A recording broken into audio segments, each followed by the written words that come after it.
I speak to you today during a time that's holy and filled with meaning for believers around the world. Earlier this week, Jewish people gathered with family and friends to recite the stories of their ancestors' struggle and ultimate liberation. Tomorrow, Christians of all denominations will come together to rejoice and remember the resurrection of Jesus Christ. These are two very different holidays with their own very different traditions, but it seems fitting that we mark them both during the same week. For in a larger sense, they are both moments of reflection and renewal.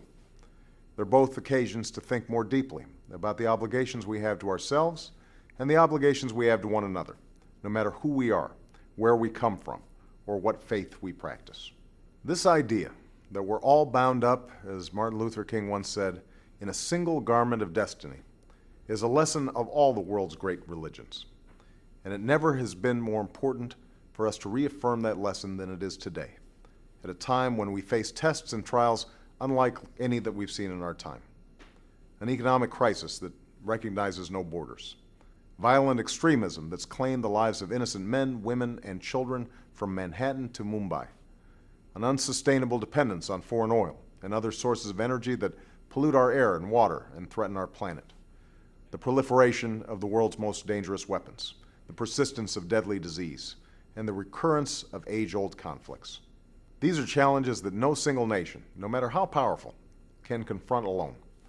The United States must lead the way, but our best chance to solve these unprecedented problems comes from acting in concert with other nations. And that's why I met with leaders of the G20 nations to ensure that the world's largest economies take strong and unified action in the face of the global economic crisis.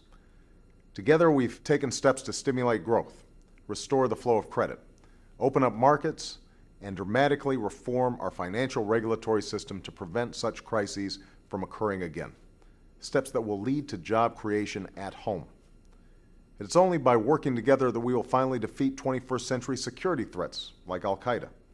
So it was heartening that our NATO allies united in Strasbourg behind our strategy in Afghanistan and Pakistan and contributed important resources to support our efforts there.